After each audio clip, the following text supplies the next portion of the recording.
নমস্কার, শুরু করছি বাংলা বলছে। আজ সারা দিন ধরে দিল্লির রাজপথে সবার নজর ছিল, কারণ ইন্ডিয়া জোটের নির্বাচন কমিশন ঘেরাও কর্মসূচি রাহুল, প্রিয়াঙ্কা, ডেরেক ওব্রায়েন, মহুয়া মৈত্ররা তারা এগোতেই ব্যারিকেডে আটকালেন এবং তারা ব্যারিকেডে উঠে স্লোগান দিতে শুরু করলেন। ধুন্ধুমার পরিস্থিতি।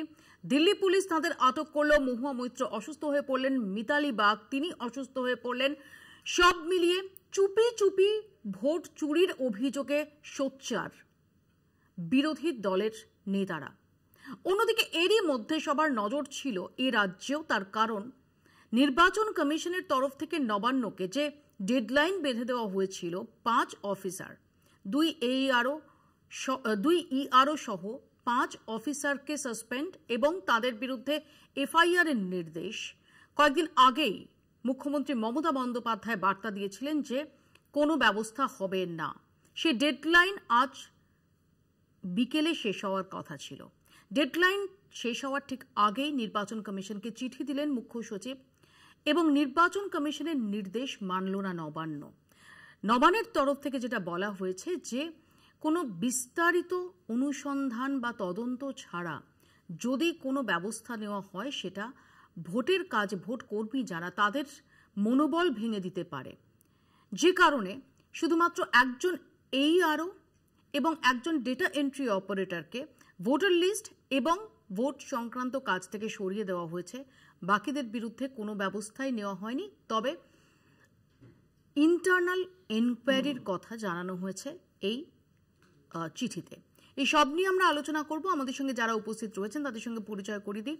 তৃণমূল কংগ্রেসের তরফ থেকে রয়েছেন অরূপ চক্রবর্তী, বিজেপির পক্ষ থেকে জ্যোতি চ্যাটার্জি, সিপিআই এর তরফ থেকে সৈকত গিরি, কংগ্রেসের তরফ থেকে অভিষেক ব্যানার্জি এবং রাজনৈতিক বিশ্লেষক সাংবাদিক সুমন ভট্টাচার্য। আমি প্রথমে আপনাদের দেখাবো যে নির্বাচন কমিশন এবং রাজ্য সংঘাত বজায় রইল, কারণ কমিশনের তরফ থেকে যে নির্দেশ ছিল, যে 4 আধিকারিককে সাসপেন্ড করার নির্দেশ দিয়েছিল নির্বাচন কমিশন, তা মানল না নবান্ন।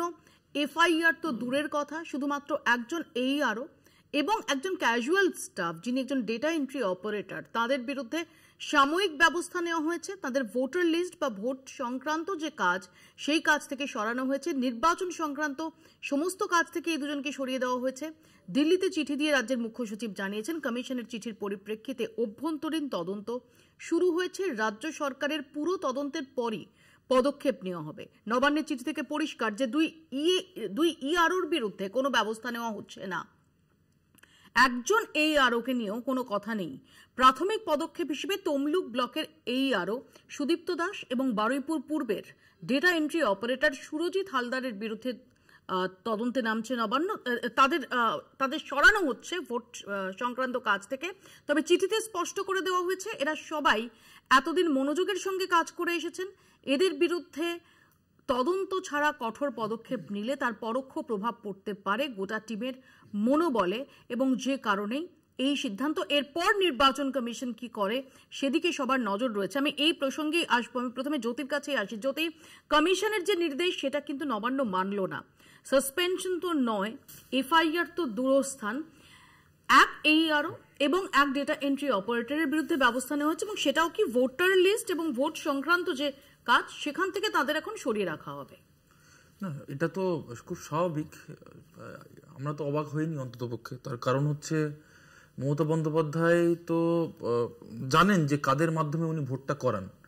এবার এই যে এইআরও ইনি তো রাজ্য সরকারেরই একজন কর্মচারী, তো ফলে একটা বার্তা তো চলে যেত রাজ্য সরকারের কর্মচারীদের মধ্যে যারা তৃণমূল কংগ্রেসের হয়ে ভোট করান, একাধিকভাবে জালিয়াতির সঙ্গে যুক্ত। এর আগে আমাদের বিরোধী দলনেতা শুভেন্দু অধিকারীও নির্বাচন কমিশনের কাছে লিখিতভাবে অভিযোগ জানিয়েছিলেন। তখন নির্বাচন কমিশন আলাদা ছিল, রাজীব সিনহা ছিলেন, তো ন্যাচারালি শোনেননি। তো এখন যেটা ঘটনা ঘটছে, মমতা বন্দ্যোপাধ্যায় তো সেটা চাইবেন না যে যাদের জন্য উনি ওই চেয়ারে বসে রয়েছে, তো তাদেরকে যদি সেই একটা মেসেজ যায় যে মমতা বন্দ্যোপাধ্যায় তাদের পাশে নেই, আমরা চুরি জালিয়াতি করব তার জন্যে, মমতা বন্দ্যোপাধ্যায়ের জন্য, আর মমতা বন্দ্যোপাধ্যায় যদি আমাদের সঙ্গে বিট্রে করে তাহলে তো আগামী দিনে আর নবান্নের তরফ থেকে যে যুক্তি দেওয়া হয়েছে যে কোন রকম তদন্ত ছাড়া যদি এরকমের একটা হার্শ পদক্ষেপ নেওয়া হয়, একটা কঠোর পদক্ষেপ নেওয়া হয়, সেক্ষেত্রে গোটা টিমের মনোবলে আঘাত লাগবে। সেটাই তো আমি বললাম, তদন্ত তো অলরেডি তো প্রুভড তো প্রমাণিত। মানে এটা তো এরকম নয় যে এটাকে মানে আবার একটা ইনভেস্টিগেশনের ভিতর দিয়ে যেতে হবে, মানে এটা তো প্রুফ। তো সেখানে দাঁড়িয়ে ব্যবস্থা নেবেন, আমি সেটাই বলতে চাইলাম। দেখুন ব্যাপারটা হচ্ছে যে আলটিমেটলি যে মমতা বন্দ্যোপাধ্যায় এটা নেবে না, তার কারণ হচ্ছে ওইটা, যেটা হচ্ছে এনাদেরকে যদি ব্যবস্থা নেওয়া হয় তো আগামী দিনে যারা যারা মানে চুরি বা জালিয়াতির সঙ্গে যুক্ত রয়েছে তাদের কাছে তো মেসেজ চলে যাবে যে অরূপদের কাছে এটাই প্রশ্ন যে অরূপ, যেটা আমরা দেখলাম যে ইন্টারনাল ইনকোয়ারির কথা বলা হচ্ছে যে কম্প্রিহেন্সিভ তদন্ত ছাড়া যদি এদের বিরুদ্ধে ব্যবস্থা নেওয়া হয়, যদি কোনো হার্শ পদক্ষেপ নেওয়া হয়, তাহলে মনোবলের জন্য সেটা ধাক্কা হবে। প্রশ্ন হচ্ছে নির্বাচন কমিশন তো নিশ্চয়ই কিছু তদন্ত, কিছু অনুসন্ধান করেছে এবং যারই পরিপ্রেক্ষিতে এদের প্রথমে কশন করা হয়েছে এবং তারপর শাস্তিমূলক ব্যবস্থার নির্দেশ দেওয়া হয়েছে নবান্নে। না, নির্বাচন কমিশন এতজন ইআরও রয়েছেন, এতজন AERO রয়েছেন, কেন বেছে বেছে এই কজন সম্পর্কে নির্দিষ্টভাবে নির্দেশ দিলেন? কেন তার আগে 3 জনকে কশন করা হলো, অফিসিয়ালি কশন করা হলো? মফিয়া, তোমার চ্যানেলের যেরকম একটা নির্দিষ্ট এডিটোরিয়াল পলিসি থাকে, তেমনি দেশ চালানোর জন্য একটা সুনির্দিষ্ট পলিসি থাকে এবং দেশটা চলে, রাহুল গান্ধী বহু মৈত্রকে জল খাইয়ে, দেশটা চলে মূলত যে মানদণ্ডের উপর ভিত্তি করে, তার নাম সংবিধান। নির্বাচন কমিশন সারা বছর ভোটার লিস্টের কাজ করে। নির্বাচন কমিশন অফিসিয়ালি অ্যাকশন নিতে পারে অ্যাডমিনিস্ট্রেটিভ লেভেলে একমাত্র যদি MCC চালু হয়, মডেল কোড অফ কন্ডাক্ট চালু হয়। মডেল কোড অফ কন্ডাক্ট চালু না হলে, মডেল কোড অফ কন্ডাক্ট চালু হলে তো নির্বাচন কমিশন বহু ক্ষেত্রে সরিয়েছে। আমরা দেখেছি এর আগে কমিশনারকে সরিয়ে দিয়েছিল, কলকাতা পুলিশ কমিশনার সরেছেন, ডিজি সরেছেন, একাধিক জেলার SP সরেছেন এবং পার্টিকুলার ক্ষেত্রে আমরা বহু ক্ষেত্রে দেখেছি যে যেখানে যেখানে এ রাজ্যের LOP তিনি আগে থেকে বলে দেন, সেই পার্টিকুলার পুলিশ আধিকারিক, সেই DM, বিভিন্ন আধিকারিক লেভেলে সেই বদলগুলো হয়। তো নির্বাচন কমিশন দীর্ঘদিন ধরে কেন দিল্লির দলদা, সেটা বোঝার জন্য রাজনৈতিক পণ্ডিত হতে হয় না। আগে নির্বাচন কমিশন পোস্টটা নিরপেক্ষ ছিল, কারণ সুপ্রিম কোর্টের প্রধান বিচারপতির মধ্যস্থতায় পার্লামেন্টের বিরোধী দলনেতা এবং প্রধানমন্ত্রী মিলে ঠিক করতেন। তো বিজেপির তৈরি করার নিয়ম, বিজেপির প্রপোজ করার নিয়ম, সেই নিয়মকে বিজেপি নিজেই খণ্ডন করে এখন নরেন্দ্র মোদীর ক্যাবিনেটের একজন মন্ত্রী এবং মোদীজি দুজনে মিলে ঠিক করেন নির্বাচন কমিশনার কে হবে। ফলত জ্ঞানেশ কুমার অমিত শাহ দপ্তরের সেক্রেটারি, তিনি নির্বাচন কমিশনার হন। আর শিব ঠাকুরের আপন দেশে, মোদী ঠাকুরের আপন দেশে আইন কানুন যে কিরকম সর্বনেশে হয় সেটা বোঝা যায় এই ধরনের নির্দেশিকা যখন সামনে আসে। আমাদের বক্তব্য খুব পরিষ্কার এখানে, রাজ্য সরকার যদি মনে করে রাজ্য সরকার সরাবে, নির্বাচন কমিশন ভোটার লিস্টের কাজ করছে, ভোটার লিস্টের স্ক্রুটিনির কাজ করছে। নির্বাচন কমিশনের কোনো এই মুহূর্তে এখতিয়ার নেই বিফোর MCC অ্যাপ্লাই হওয়ার আগে যে এই ধরনের নির্দেশিকা, কোনো অসঙ্গতি, কোনো ডিসক্রিপেন্সি পেলে তারা জানাবে রাজ্যকে, রাজ্যকেই তো জানিয়েছে। হ্যাঁ, কিন্তু নির্বাচন কমিশন এইভাবে অর্ডার দিতে পারে না যে এদেরকে সাসপেন্ড করো, এই অর্ডারটাই অসাংবিধানিক। না, আমি আপনাকে একটা দিদি একটা লেটার শো করছি। লেটারটা হচ্ছে বারাসাতের যে AERO, তিনি একটা লেটার দেখিয়েছেন, সেখানে বলছে যে এই নামগুলো হচ্ছে আপনার মানে এরা হিন্দু নাম, এদেরকে ভোটার লিস্ট থেকে বাদ দেওয়ার জন্য আপনারা যে ভারতের নাগরিক তার প্রমাণ দিন। এটা কিন্তু এই SIR এর আগে, SIR এর পরে নয়, কিন্তু SIR এর আগে AERO বারাসাত। আমি আপনাকে লেটারটা পাঠিয়ে দিচ্ছি হোয়াটসঅ্যাপে। তো সুতরাং এই যে কর্মকাণ্ডগুলো এর আগে করেছে, অরূপদা যেটা বললো আমি কন্ট্রাডিক্ট করছি, কারণ দেখুন ড্রাফট যে রোলটা হয়, ড্রাফট রোলটা সারা বছরই চলতে থাকে। এর জন্য আপনার ওই কবে MCC চালু হলো তার প্রয়োজন নেই। ড্রাফট রোল কিছুদিন আগে পাবলিশ হয়েছে 1 জানুয়ারি, তো তখন তো অলরেডি আপনার AERO বা ERO ইলেকট্রাল রোল অফিসার তারা তো এই কর্মকাণ্ডগুলো করে গেছে। তো সুতরাং এই যে মিথ্যাগুলো বলে যাচ্ছে, আমরা মানুষকে যারা বিভ্রান্ত করছে তাদেরকে আমি বলছি যে ইন্টেনশনালি আপনাদের মুখ্যমন্ত্রী, মানে আমাদেরই মুখ্যমন্ত্রী, উনি তো বলেছিলেন নেতাজি ইন্ডোরে দাঁড়িয়ে যে ভোটার লিস্টে ডিসক্রিপেন্সি রয়েছে, তো তার জন্য যদি সংশোধন করতে হয়, সংক্ষেপে অরূপের রিঅ্যাকশন নেব। বিষয়টা ড্রাফট রোলের বিষয় নয়। ড্রাফট রোল সারা বছরে 4 বার রোল রিভিশন হয়, প্রতি বছর ভোটার লিস্ট নতুন পাবলিশ হয় 5 জানুয়ারি বা ভোটার ডেতে। সেটার সঙ্গে নির্বাচন কমিশনের এই এখতিয়ারটা কে দিল, কারা করে? ভাই তোমার বলার সময় একটা কথা যদি এক এক করে যদি এক এক কথা বলেছি, তোমরা পার্লামেন্টের সাংসদদের পেটাও, এখানে কথা বলতে দেবে না, এই ডেমোক্রেসিক চর্চা করতে অন্য প্রসঙ্গে না প্লিজ, আমরা যে প্রসঙ্গে আলোচনা করছি সেটাই কনসেন্ট্রেট সার্টিফাইড হিটলার হয়েও না দেশের মানুষ আগামী দিন রাজাকার বলি তোমাদের রাজাকার বলে চিহ্নিত করে ফেলেছে। আমি আসবো দুজনের কাছে, পরবর্তীকালে আসবো। আমি সুমনদার কাছে আসি। সুমনদা, কিচ্ছু শুনতে পাচ্ছি না। দেখুন, বিজেপির যে দুজন আরাধ্য দেবতা ছিল, একজনের ছবি ওদের পার্টি অফিসে ছিল, কিচ্ছু শুনতে আর একজনের স্ক্রিন কভারে ছিল। ডোনাল্ড ট্রাম্প তো মোটামুটি আসিফ মুনির যা বলে দিয়েছে, সব পার্টি অফিস থেকে ডোনাল্ড ট্রাম্পের ছবি নামানো হয়ে গেছে। আমি বলছি ভিন্ন প্রসঙ্গ সুমন, আমরা পয়েন্টে আসি। মোবাইলের স্ক্রিন কভারে অমিত মালব্যর ছবি চলে গেছে। এরপর জ্ঞানেশ কুমারকে নিয়ে বিজেপি করবেটা কি? যদি আপনি এটা বলেন যে পশ্চিমবঙ্গের ক্ষেত্রে ব্যবস্থা নেবেন, তাহলে বিহারে যেখানে কুকুর বিড়াল সবার নাম উঠেছে, তাদের বিরুদ্ধে কী অবস্থা হয়েছে? ইউ হ্যাভ টু, মানে ভারতবর্ষ তো আর মানে টেলিভিশন চ্যানেলেও চলবে না, ভারতবর্ষ কোনো ইলেকশন কমিশনের উপরে চলে না, ভারতবর্ষের সংবিধান আছে। You have to be parallel to everybody. তুমি বিহারে যা করনি, তুমি পশ্চিমবঙ্গে সেটা করছো কি করে?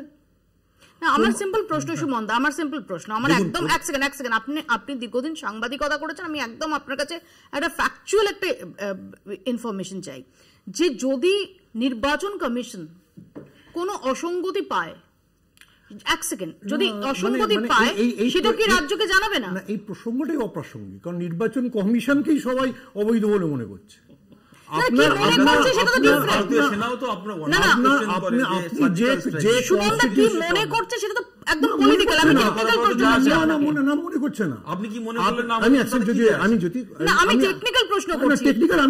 উত্তর দিচ্ছি, যে দেশে যে সরকার 44.5% ভোট পেয়েছিল এবং অপোজিশন পেয়েছিল 55% ভোট, সেই দেশে যদি গোটা অপোজিশন বলে যে ইলেকশন কমিশনে আমরা আনহ্যাপি, যদি বিহারে 30% পাওয়া ভোট পাওয়া একটা পার্টি বলে যে আমি ভোট বয়কট করবো, তাহলে আমরা ইলেকশন কমিশনকে নিয়ে আলোচনা করবো? It's a deformed organisation. Who should discuss with the election commission? Even Narendra Modi will not discuss. Has he defended? যে ব্যাঙ্গালোরেতে যা তথ্য রাহুল গান্ধী দিয়েছেন, উনি ওটা ডিফেন্ড করতে পেরেছেন? ব্যাঙ্গালোরের যে সাংসদ তেজস্বী সূর্য ডিফেন্ড করতে পেরেছেন? যে প্রতিষ্ঠানটার সাংবিধানিক বৈধতা নিয়ে প্রশ্ন উঠছে, সেই সংবিধান সেই সংগঠন একমাত্র বিজেপি ভাবতে পারে, আর কি ভাববে? আমি আসবো, আমি সৈকতের কাছে আসি। সৈকত, প্রথমত যেটা বিষয় হচ্ছে, গোটা দেশ জুড়ে এসআইআর নিয়ে বিরোধী দলগুলোর সামগ্রিক যা বক্তব্য, তাতে আমরা এই বিষয়ে পরিষ্কার বুঝতে পারছি নির্বাচন কমিশনকে ব্যবহার করে বিজেপি আরএসএস তাদের মতন করে নির্বাচনী প্রক্রিয়াটাকে পরিচালনা করতে চাইছে। মহারাষ্ট্র, কর্ণাটক এবং কেরালায় পর্যন্ত যেভাবে ভোটার লিস্ট সংশোধনীর নামে এসআইআরকে হাতিয়ার করে যেভাবে বেছে বেছে বিজেপি বিরোধী রাজনৈতিক দলের নির্বাচিত জায়গাগুলোকে আঘাত করা হচ্ছে, আমি একটা উদাহরণ আপনাকে দিতে পারি। বিহারে বেগুসরাই জেলা, যেখানে 61,000 কি সামথিং ভোটে বিজেপি গতবারের লোকসভায় জিতেছিল, সেখানে 1,20,000-এর ওপরে নাম বাদ গেছে। তার মানে যে ভোটারদের অবৈধ বলে নির্বাচন কমিশন চিহ্নিত করছে বা ভুয়ো ভোটার, অস্তিত্বহীন ভোটার বলে দাবি করছে, সেই নির্বাচন কমিশনের 24-এর নির্বাচনে কিন্তু এমপি হয়েছেন গিরিরাজ সিং। তাহলে শুধুমাত্র নির্বাচন কমিশনের, জ্ঞানেশ কুমারের বিষয় এখানে আলোচনায় এলো, শুধুমাত্র নির্বাচন কমিশনের সাংবিধানিক বৈধতা নিয়ে প্রশ্ন উঠছে না, প্রশ্ন উঠছে নির্বাচিত লোকসভার যে এমপি, শাসক দল এনডিএ জোট, তার প্রধানমন্ত্রী, তার ক্যাবিনেট মিনিস্ট্রি। তাহলে অবৈধ ভোটার হিসেবে যাদেরকে আপনি এসআইআরে বাদ দিচ্ছেন, সেই কম মার্জিনে জেতা বিজেপির এমপিদের সমর্থন নিয়ে প্রধানমন্ত্রী নির্বাচিত হয় নরেন্দ্র মোদী। এই সবটার বিষয়ে কিন্তু লোকসভায় বিরোধীরা ইউনাইটেডলি আলোচনা চায়, সেই আলোচনা সরকারও অ্যাভয়েড করতে চায়। নির্বাচন কমিশন এখন বিজেপি আরএসএস এর মতন আচরণ করা শুরু করেছে। 1, 2 হচ্ছে এই রাজ্যের ক্ষেত্রে যে বিষয় নিয়ে আমরা আলোচনা করছি, এই আরও নির্বাচন কমিশন যাদের বিরুদ্ধে শোকজ করবার কথা বলেছিল, দেখুন এই বিষয়ে তো কোনো সন্দেহ নেই, এই রাজ্যে আমরা একটা লোকসভা কেন্দ্রে দেখেছি প্রায় 280টা বুথে 90%-এর বেশি ভোট তিনি পেয়েছেন। একটা লোকসভা কেন্দ্রের সাংসদ প্রায় 99%-এরও বেশি ভোট পেয়েছেন 21টি বুথে। অতএব সেখানে এত ব্যাপক সংখ্যক ভোট একটা নির্দিষ্ট রাজনৈতিক দলের পক্ষে যাচ্ছে কি করে? এবং পূর্ব মেদিনীপুর হোক, কাকদ্বীপ হোক, বারুইপুর হোক, অস্তিত্বহীন ভোটারের অভিযোগ ডেটা এন্ট্রি অফিসারের পাশাপাশি এই অফিসারের বিরুদ্ধে উঠেছে। তাহলে নির্বাচন কমিশন যখন অভিযোগ করছে, রাজ্য সরকার আংশিক তাকে মান্যতা দিচ্ছে। মানে আপনার বুলেটিন দেখে আমি যা বুঝলাম, রাজ্যের সরকার বলছে আমরা ইন্টারনাল এনকোয়ারি করব, দুজনকে আমরা সাময়িক বরখাস্ত করলাম, বাকিদেরকে আমরা এখান থেকে বিরত রাখা। সাময়িক বরখাস্ত নয়, শুধু ভোটার লিস্ট এবং ভোট সংক্রান্ত কাজ থেকে সরানো। তাহলে বাকিদের মানে আমি বলছি 5 জনের বিরুদ্ধে অভিযোগ, 2 জনকে আপনি শাস্তি দিলেন, বাকি 3 জনকে কেন দিলেন না? আপনি কেন পাল্টা কাউন্টার করে বলতে পারছেন না রাজ্যের সরকার যে আসলে নির্বাচন কমিশন 5 জনের বিরুদ্ধে একটা ভুয়ো অভিযোগ আনছে? অথবা আপনি যদি আংশিক সত্যতা স্বীকার করে নেন, তাহলে আমাদের প্রশ্ন, কাকদ্বীপের টিএমসিপির নেতা কোটি কোটি টাকার ব্যবসা ভুয়ো আধার কার্ডে, ভুয়ো ভোটার কার্ডে করলো কি করে? জাকির বাবুদের তথ্য, লাভলি খাতুনদের তথ্য সামনে আসার পরেও তৃণমূল তাদের বিরুদ্ধে কি? আমি আসবো, আমি একটু অভিষেকের কাছে আসি। অভিষেক, আমরা যেভাবে দেখতে পাচ্ছি যে নির্বাচন কমিশন এবং রাজ্য কার্যত সংঘাতের আবহ, এবং সেই সংঘাত প্রতিদিন নতুন নতুন মাত্রা পাচ্ছে। কখনো রাজ্যের কাছ থেকে যে 3 সিনিয়র আধিকারিকের তালিকা, নামের তালিকা চেয়ে পাঠানো হচ্ছে, সেটা নির্বাচন কমিশন খারিজ করে দিচ্ছে। অন্যদিকে নির্বাচন কমিশন যে অফিসারদের বিরুদ্ধে ব্যবস্থা নেওয়ার নির্দেশ দিচ্ছে, নবান্ন সেটা মানছে না। শুধুমাত্র একজন AERO এবং একজন ডেটা এন্ট্রি অপারেটর, তাদের ভোটের কাজ থেকে উইথড্র করা হচ্ছে, বাকি কারো বিরুদ্ধে কোনো ব্যবস্থা নেওয়া হচ্ছে না। পার্টিকুলারলি এই বিষয়টাকে কিভাবে দেখছো?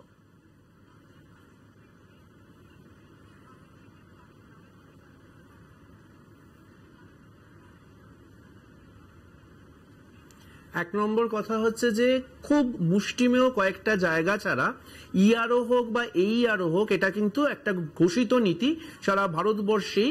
সেখানে রাজ্য সরকারি কর্মীরাই কিন্তু বিভিন্ন ক্ষেত্রে এই রোলটাকে অ্যাডিশনালি ফলো করে, 1 নম্বর। এবার 2 নম্বর হচ্ছে যে সেখানে রাজ্য ধরে না, আমি শিক্ষক হিসেবে কাজ করি, সঙ্গে সঙ্গে AEROর কাজ করি। এবার এই শিক্ষক হিসেবে আমিও তো প্রচন্ড ভালো, কিন্তু AERO হিসেবে চোর। অর্থাৎ নির্বাচন কমিশন আমাকে বরখাস্ত করতে পারে না, শুধুমাত্র আমার নির্বাচনী কাজ থেকে অব্যাহতি দিতে পারে। That's number 1। Number 2, the most important হচ্ছে AEROর ক্ষেত্রে অভিযোগটা কি আছে।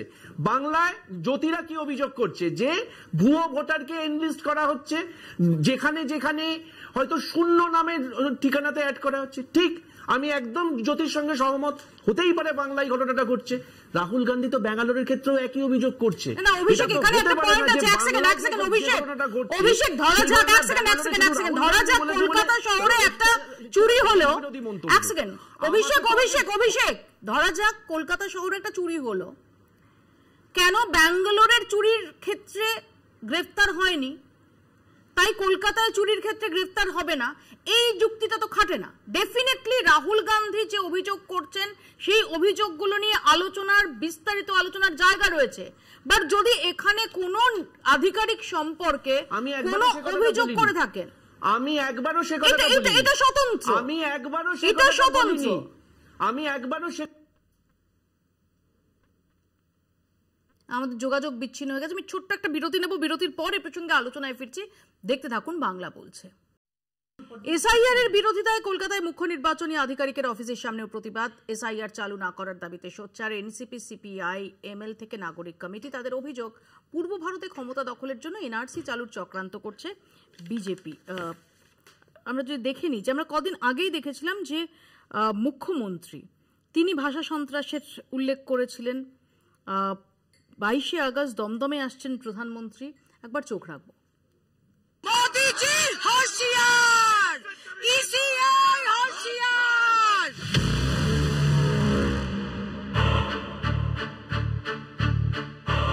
দিল্লিতে যখন বিরোধীদের নির্বাচন কমিশন অফিস ঘেরাও নিয়ে ধুন্ধুমার কাণ্ড, তখন কলকাতায় মুখ্য নির্বাচন আধিকারিকের অফিসের বাইরেও এসআইআর নিয়ে বিক্ষোভে সামিল এসআইআর বিরোধী নাগরিক উদ্যোগের সদস্যরা। রাজ্যে কোনোভাবেই এসআইআর চালু করা যাবে না বলে দাবি করে তারা, দিতে যায় ডেপুটেশনও। ইতিমধ্যে বিজেপির এখানকার যিনি বিরোধী দলনেতা, তিনি বলতে শুরু করেছেন যে 1,25,00,000 নাম বাদ যাবে এবং তারা নাকি সব রোহিঙ্গা, এবং এই মূর্খের মতো কথাবার্তা বলছে, মিথ্যাচার করছে। আমরা বলছি কোনো কমা ফিলস্টেপ কোনো সংশোধন না, এসআইআর প্রক্রিয়াকে সম্পূর্ণরূপে বেঙ্গলে বন্ধ করতে হবে। এসআইআর প্রক্রিয়া চালাতে দেবো না আমরা। একই ইস্যুতে বিক্ষোভ দেখায় সিপিআইএমএল থেকে ন্যাশনালিস্ট কংগ্রেস পার্টি বা এনসিপির কর্মীরাও। তাদের অভিযোগ, পূর্ব ভারতের নীরবে ক্ষমতা দখলের জন্য এনআরসির চক্রান্ত করছে বিজেপি। आवाज उठाइए, आपको अरेस्ट करा जाएगा। अगर यही है तो हम भी यहाँ पे खड़े, हम भी आवाज उठा रहे हैं, हमें भी अरेस्ट कर लीजिए, हमें कोई दिक्कत नहीं है, क्योंकि हमें आवाज उठाने का काम है, हम आवाज उठाएंगे। एमपीज आवाज उठा रहे हैं, लोकल आदमी भी आवाज उठाएगा, हम भी उठाएंगे। हम उनके प्रभारी हैं, हमें उन्होंने माना है, हमें उन्होंने चाहा है, हम आए हैं उनके सामने, तो हमें जवाब दीजिए। आप उठाने की क्यों कर रहे हैं? आप अरेस्ट क्यों कर रहे हैं लोगों को? आपने एमपी से अरेस्ट कर लिया, आप सभी को अरेस्ट कर रहे हैं। এর মধ্যে রাজ্যের সঙ্গে নির্বাচন কমিশনের সংঘাত বেঁধেছে এসআইআর ইস্যুতে। কমিশনের 4 আধিকারিককে সাসপেন্ডও করেছে জাতীয় নির্বাচন কমিশন, কিন্তু তা মানতে চায়নি নবান্ন। ফলে আরও জটিল হতে পারে পরিস্থিতি। এরই মধ্যে টুইট করে বিজেপির বাংলা বিরোধী মানসিকতা নিয়ে সরব হয়েছেন মুখ্যমন্ত্রী মমতা বন্দ্যোপাধ্যায়।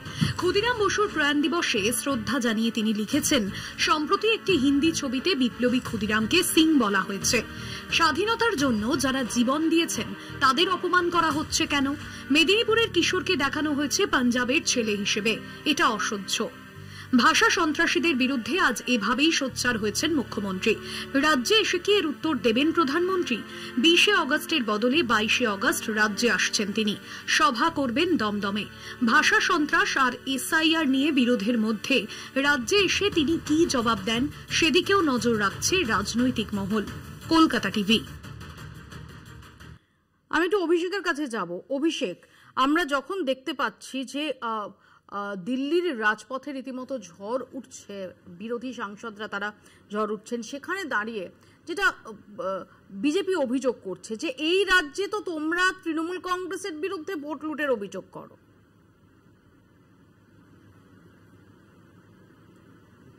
আচ্ছা, আমরা যারা বিরোধী সবসময় শাসকের বিরুদ্ধে কিছু না কিছু অভিযোগ করি, একদম ঠিক কথা। কিন্তু আমি যে প্রশ্নটা আগের বারও করেছিলাম, যে প্রশ্নটা হয়তো ঠিকঠাক করে আমি অ্যাকচুয়ালি বুঝিয়ে উঠতে পারি, আমি আরেকবার বোঝানোর চেষ্টা করি। সেটা হচ্ছে যে সিলেক্টিভ প্রোঅ্যাক্টিভনেস তো হতে পারে না। এইআরও বা ইআরওর বিরুদ্ধে অভিযোগটা কি আছে বাংলার ক্ষেত্রে? যে তারা বিভিন্ন ক্ষেত্রে ভুয়ো ভোটার আপডেট করেছে, তারা বিভিন্ন ক্ষেত্রে ইচ্ছাকৃতভাবে ডেটা আপডেট করেছে। কারণ মানে ইলেকটোরাল রোল অফিসার, তার তো আর কোনো ভূমিকা থাকতে পারে না, সে তো ছাপ্পা দিতে পারবে না। তাহলে সেই একই অভিযোগ যখন আমরা যেখানে বিজেপি জিতেছে সেখানে যখন করছি, তাহলে অভিযোগটাকে মান্যতা দেওয়া হচ্ছে না কেন? কারণ এটা তো নির্বাচন কমিশন বলছে যে এরকম অভিযোগ হয়। তাহলে নির্বাচন কমিশন বাংলার ক্ষেত্রে যে অভিযোগটাকে মান্যতা দিচ্ছে এবং হয়তো সঠিকভাবে দিচ্ছে, তাহলে ব্যাঙ্গালোরের ক্ষেত্রে রাহুল গান্ধীকে কেন উত্তর নেই জ্যোতির কাছ থেকে? জ্যোতি, তো হতে পারে না যে আমি অভিযোগ করলে সেই অভিযোগ না। ব্যাঙ্গালোরের ক্ষেত্রে অভিষেক তাই না, আমরা দেখেছিলাম যে অজিত আঞ্জুম তিনি বিহারে বিএলওদের তাদের কি ভূমিকা সেটা নিয়ে ভিডিও করেছিলেন, সেখানেও তো একাধিক বিএলওর বিরুদ্ধে অভিযোগ ছিল। কি ব্যবস্থা হয়েছে তাদের বিরুদ্ধে? আমি বলছি ব্যাঙ্গালোরে যেটা হয়েছে অভিষেক দা, সেটা তো টিভিতে বসে বললে হবে না। ও নির্বাচন কমিশন রিপিটেডলি বলেছে যে রাহুল গান্ধীর যে অভিযোগ উনি জানান আমাদেরকে। রাহুল গান্ধী জানাতে পারবেন না, তার কারণ রাহুল গান্ধীর ভয় আছে যে এর আগে ইভিএম নিয়ে আমি তো ইভিএম নিয়ে কথা বলেছিলাম, সুপ্রিম কোর্ট আমাকে কি বলেছিল সেটাও সারা ভারতবর্ষের মানুষ দেখেছি। তাদের প্রত্যেকটা ইনস্টিটিউশন নিয়ে প্রবলেম, সেনাবাহিনী নিয়ে প্রবলেম। সার্জিক্যাল স্ট্রাইক করলে সেনাবাহিনীর যে কর্মদক্ষতা বা সেনাবাহিনীর যে প্রেস কনফারেন্স তার সেটা নিয়ে প্রশ্ন চিহ্ন তুলে দেয়। সুতরাং এই যে ভয়টা যেটা আপনি আজকে টিভি চ্যানেলে বলছেন, সেটা নির্বাচন কমিশনের সামনে বলতে পারেন। এবং সব থেকে বড় জিনিস হচ্ছে আপনাদের যদি অভিযোগই থাকে তাহলে সুপ্রিম কোর্টে যেতে পারেন। আপনারা সুপ্রিম কোর্টে যেতে পারবেন না ডেলিভারেটলি, তার কারণ হচ্ছে সম্পূর্ণ মিথ্যা তথ্য দিচ্ছেন। আমরা ধরে নেবো তার কারণ হচ্ছে আপনারা যেতে পারছেন না। আরে বিভিন্ন সংবাদ মাধ্যম দেখিয়েছে, আদিত্য তিওয়ারি হোক বা শকুন দেবী হোক, এটা দেখা গেছে এসআইআর মানে কি সিলেক্টিভ ইন্টেন্সিভ রিভিউ, যে শুধু আবার আমাদের যোগাযোগ বিচ্ছিন্ন। খুব সংক্ষেপে রাহুল গান্ধী হতে পারে না। একই জিনিস আমরা বলছি যে ইন্টেন্সিভ রিভিউটা সারা ভারতবর্ষে হোক, এবং তার আগে এক সেকেন্ড অভিষেক আমি রেসপন্স নিয়ে অভিষেক একা করছো না, তুমি কাস্ট সেন্সাস করছো না, তুমি না অভিষেক দা এই অভিযোগগুলো তো রাহুল গান্ধী তুলেছিল যে ভোটার লিস্টে কারচুপি হচ্ছে।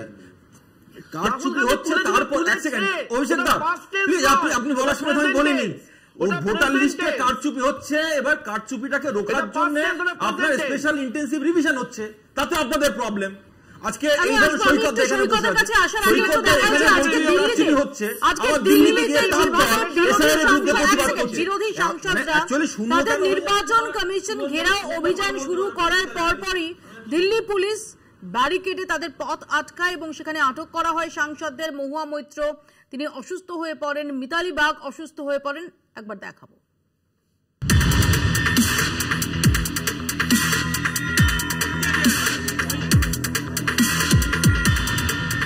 ভোট চুরির অভিযোগে উত্তাল দিল্লি, ধুন্ধুমার কাণ্ড সংসদ চত্বরে। ৩০০রও বেশি বিরোধী সাংসদ আজ নির্বাচন কমিশন ঘেরাও অভিযানে সামিল হন। স্লোগান তুলে এগোতে থাকেন ইন্ডিয়া মঞ্চের সাংসদরা।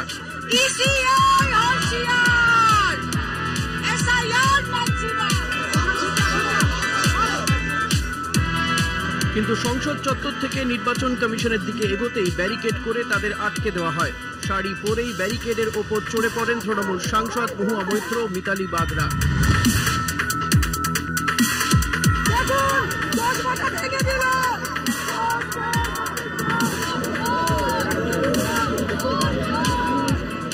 মহিলাদের ব্যারিকেডের ওপর উঠতে দেখে সমাজবাদী পার্টি নেতা অখিলেশ যাদবও ব্যারিকেড টপকে উল্টো দিকে নেমে পড়েন।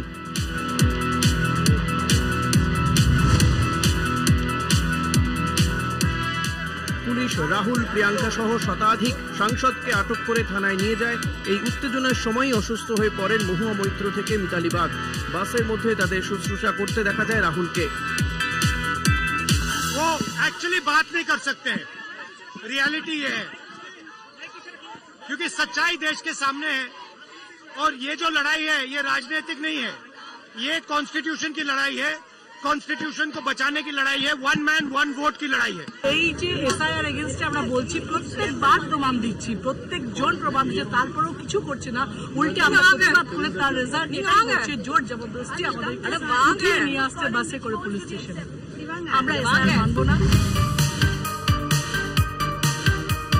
যদিও ইন্ডিয়া মঞ্চের সাংসদদের এই অভিযানকে পুরো নাটক বলে কটাক্ষ করেছে বিজেপি। তাদের মতে জনতাকে বিভ্রান্ত করতে এই অভিযান। सबसे संविधान विरोधी काम कोई कर रहा है तो उसकी सरगना श्री राहुल गांधी जी हैं। लोकतंत्र में उनकी कोई लोक लाज बची नहीं। अराजकता धीरे धीरे अहंकार के साथ मिलते हुए देश में एक अस्थिरता पैदा करने की एक सोची समझी रणनीति ये है। কিছু বলার থাকলে সরাসরি চলে যান সুপ্রিম কোর্টে। এর আগেও রাহুল গান্ধী রাফেল নিয়ে ক্ষমা চেয়েছেন, তারপরে সাভারকারজি নিয়ে ক্ষমা চেয়েছেন, চৌকিদার নিয়ে ক্ষমা চেয়েছেন। এখন সুপ্রিম কোর্টে মামলা চলছে, এখন এখানে চলে গেছেন, এখানেও ক্ষমা চাইতে হবে। উনি এবার উপাধি পাবেন ক্ষমাশ্রী। আর তৃণমূল কংগ্রেস রাহুল গান্ধীর হাত ধরেছে, তো এও ডুবছে, ও ডুববে। বিরোধীদের অভিযোগ নির্বাচন কমিশনকে সঙ্গে নিয়ে ভোট চুরির কৌশল করছে বিজেপি। এসআইআর এর নামে এনআরসি প্রয়োগ করতে চলেছে, তা আটকানোর দাবিতে তাঁরা পথে নেমেছেন, চাইছেন আলোচনা। কলকাতা টিভি। তো আমি অরূপের কাছে আসবো যে এই রাজ্যে তো তোমাদের বিরুদ্ধে অরূপ ভুরি ভুরি অভিযোগ ওঠে ভোট লুটের, অথচ দিল্লির রাজপথে গিয়ে তোমরাই চুপি চুপি ভোট চুরির, ভোটে কারচুপির অভিযোগ করছো। দেখো মৌপিয়া, আজকে ভারতবর্ষের বুকে যে ব্যালট নিয়ে দৌড় দেখা গেছে, ব্যালট বক্স সঞ্চালকের বলা শেষ হলে আমি বলবো।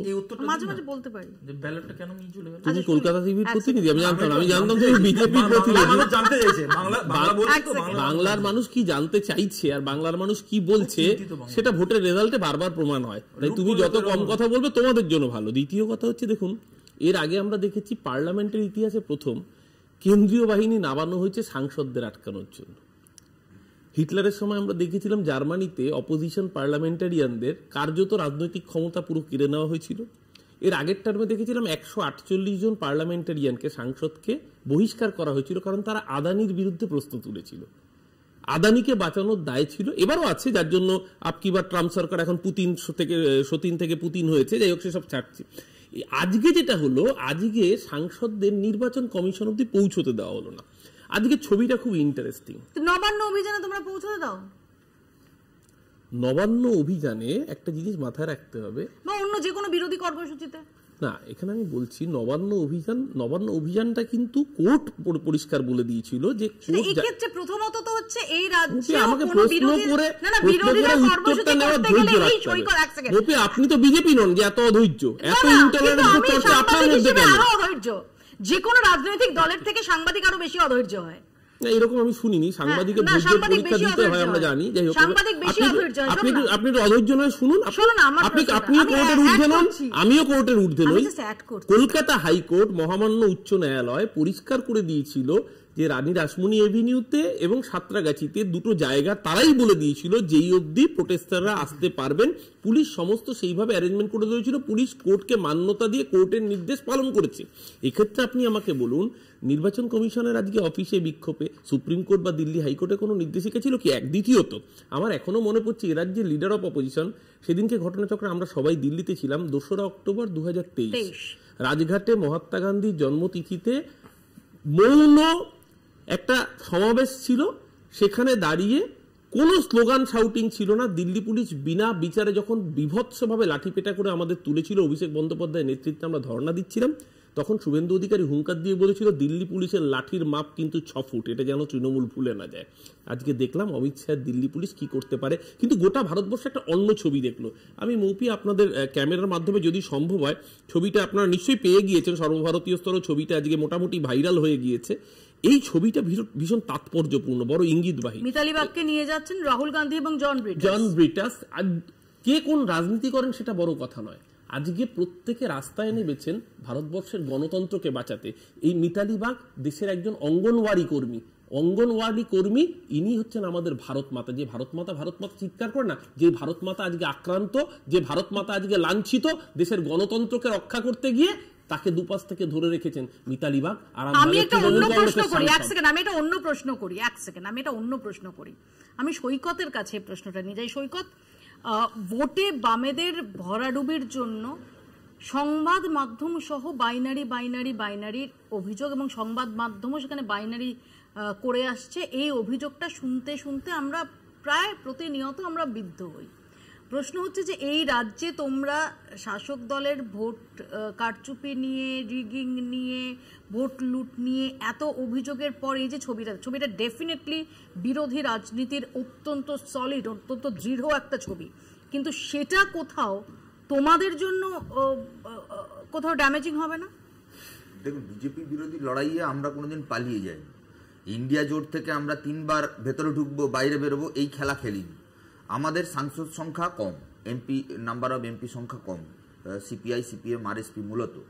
স্বাভাবিকভাবে সেখানে দাঁড়িয়ে বাম দলগুলোর যা ভূমিকা বিজেপি বিরোধী লড়াইয়ে, আরএসএস বিরোধী লড়াইয়ে, কিংবা সর্বোপরি ফ্যাসিস্ট, আমি অরূপদার সঙ্গে তো একটা অংশের সঙ্গে একমত, ফ্যাসিস্ট যে কায়দায় সরকার চলছে তার বিরুদ্ধে, ফ্যাসিবাদের বিরুদ্ধে লড়াইয়ে বামেদের যে অবস্থান হওয়া উচিত সেই অবস্থানে আমরা এখনো অবধি রয়েছি। দেখুন মুপিয়াদি, এটাই তো আমাদের প্রাইড, আমাদের গর্ব, যে আমাদের কোনো ছুঁতমার্গ নেই। বিজেপি বিরোধী লড়াইয়ে এনআরসির ভোটাভুটিতে যদি তৃণমূল থাকতো, আমরা তৃণমূলের সঙ্গেই বিরুদ্ধে ছিল না। যদি 8জন এমপি তৃণমূলের ভোট দিত, আমরা তৃণমূলকে সাধুবাদ জানাতাম। তুমি একটা কি পরিষ্কার বলো, ডেরেক ওব্রায়েন ছিল কি ছিল না?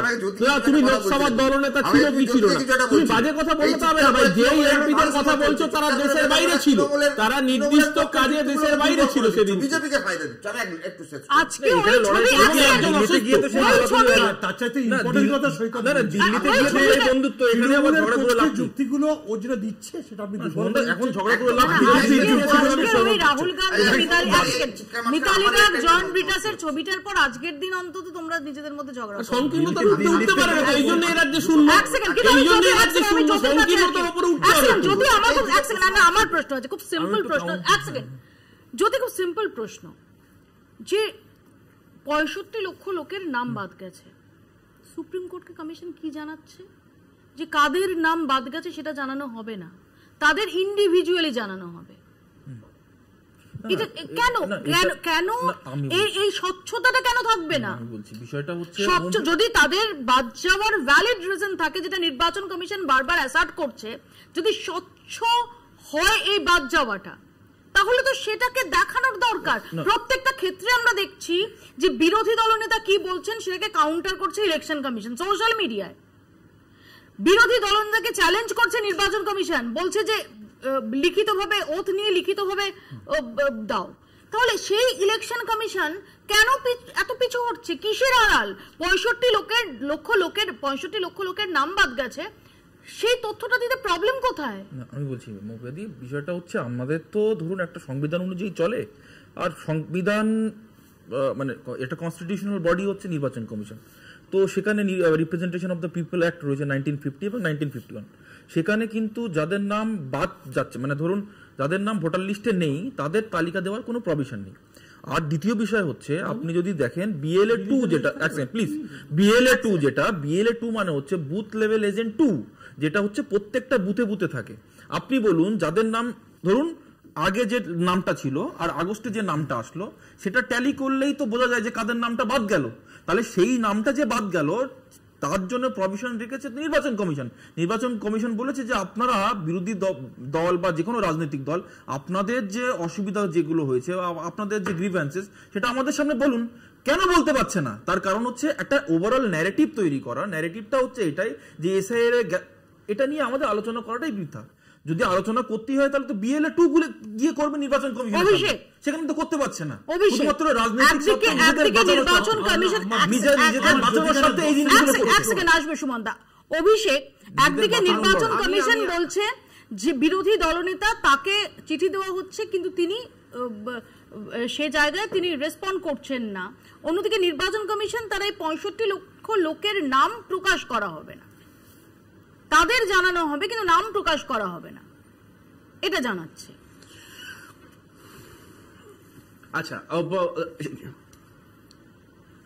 আচ্ছা, এই প্রশ্নের উত্তর দেওয়ার আগে জাস্ট অরূপদাকে একটা কথা, যে অরূপদা ঠিক বলেছো, যখন মিতালি বাগরা মার খাবে রাহুল গান্ধী বড় দাদা হিসেবে তাদের আগলে রাখবে, কিন্তু রাহুল গান্ধী যখন ভারত জোড়ো যাত্রায় মধ্যাহ্ন ভোজের জন্য সার্কিট হাউস চাইবে, সেই সার্কিট হাউসের অনুমতি পাওয়া যাবে না। সৌজন্যটা সবসময় একমুখী। যাই হোক, এবার আজকে একটু BLA তে ফেরত আসি। ঠিক বলেছে। আজকে এখানে দাঁড়িয়ে জ্যোতি যে কথাটা বলছে তার আগে জ্যোতি একটা কথা খুব কনভেনিয়েন্টলি মিস করে গেল। এই অভিযোগটা কে করেছে? অভিযোগটা রাস্তায় দাঁড়ানো কোনো একজন চায়ের দোকানের মালিক করেনি, যিনি সংসদে সংবিধানের শপথ নিয়ে করেছে। কালকে যদি লেটস কল স্পেড আ স্পেড, ধরে নিলাম আজকে নির্বাচন কমিশন রাহুল গান্ধীকে ভুল প্রমাণিত করতে পারলো, সেটা পারবে না, তাহলে রাহুল গান্ধীর এমনি সংসদীয় পদটা খারিজ হয়ে যাবে। তাহলে উনি আর নতুন কি এফিডেভিট দেবেন? ওনার কাছে উনি যেটা বলেছেন ব্যাঙ্গালোরে দাঁড়িয়ে, যে আমি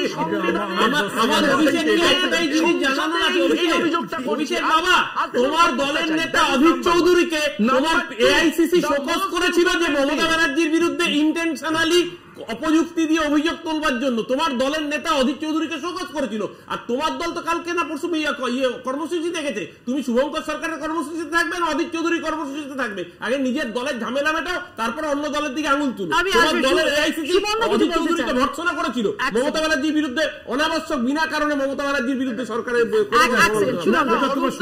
অরূপদা, পিসি ভাইপো এগুলো নিয়ে চাপ নিও না অরূপদা।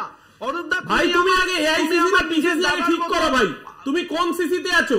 তুমি সেকেন্ড সিসিতে চলে যাও না। আবার ভিন্ন প্রসঙ্গ, AICC PCC পিসি ভাইপো ভিন্ন প্রসঙ্গ, আমরা পয়েন্টে ফিরি। আমাদের এর নাম অভিষেক ব্যানার্জি, একটা এত বড় বড় কথা বলে কোন তৃণমূল আর ভাইপো তৃণমূলটা নিয়ে তুমি তোমার নাম অভিষেক ব্যানার্জি, তুমি আর এই বিষয়ে আর কথা বলো না। ও শুন, জ্যোতিরা যা বলছে সব টেকনিক্যাল জিনিস। টেকনিক্যালি কেন এটা বলা হচ্ছে না? টেকনিক্যালি কেন ওটা বলা হচ্ছে?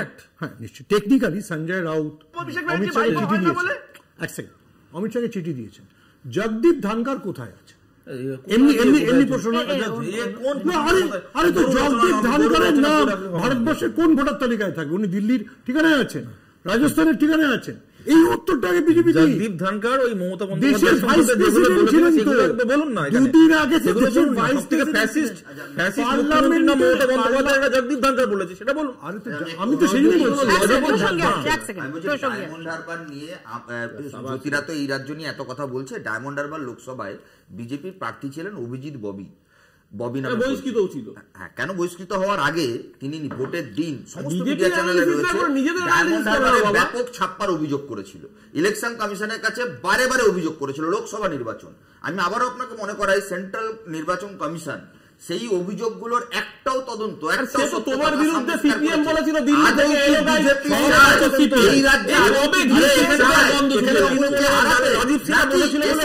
নাম করে আসলে তুমি যেটা একদম সঠিক কথা বলেছো। তুমি একজন সাংবাদিকের নাম রেফার করলে একদম সত্যি কথা। অজিত আঞ্জুম চোখে আঙুল দিয়ে দেখিয়ে দিয়েছেন। শুধু তাই না, বিহারের ক্ষেত্রে আমাদের মাথায় রাখতে হবে, বিহারে অন অ্যান অ্যাভারেজ 8% ভোটারের নাম বাদ গেছে টোটাল 65 লাখকে যদি হিসাব করা যায়। পার্টিকুলারলি ডিস্ট্রিক্ট বেছে বেছে, মানে কিষানগঞ্জ, কাটিহার, আরো নির্দিষ্ট পূর্ণিয়া কেন্দ্র এবং কেন্দ্র আছে যেইখানে ভাই তুমি পার্টিকুলারলি এটা বিএলএ2 ঠিক করে কেন নাম বাদ দেবে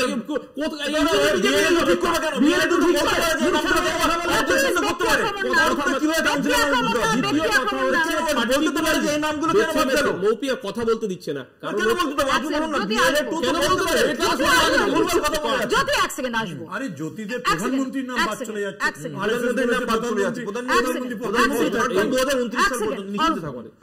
বিহারে অন অ্যান এভারেজ 8% ভোটারের নাম বাদ গেছে। সেখানে কাটিহার, পূর্ণিয়া, আরারিয়া যেই জেলাগুলো মূলত মাইনরিটি রয়েছে এক্সিস্টেন্স বেশি, যেখানে পিছড়ে বর্গ বেশি, দলিত মহাদলিত বেশি, সেইখানে 12.3% ভোটারের নাম বাদ গেছে। মানে ভেবে দেখুন, জেনারেল ভোটারের নাম কিন্তু অ্যাকচুয়ালি 8% না, সেটা দেখাবে 4 থেকে 5% নাম বাদ গেছে।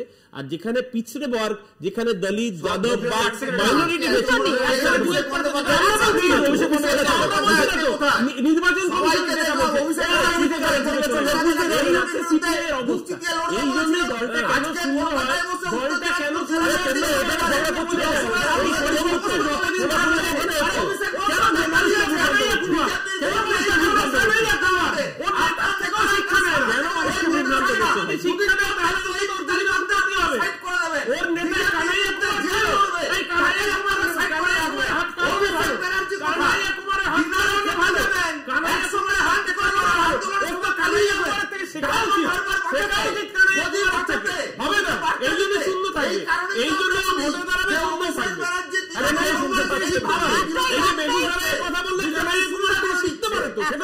একটাই স্বস্তির কথা যে রাহুল গান্ধী বা জন ব্রিটাস বাংলা জানেন না। আশা করা যায় যে বাংলা বলছে না তারা দেখছেন না, নাহলে আজকে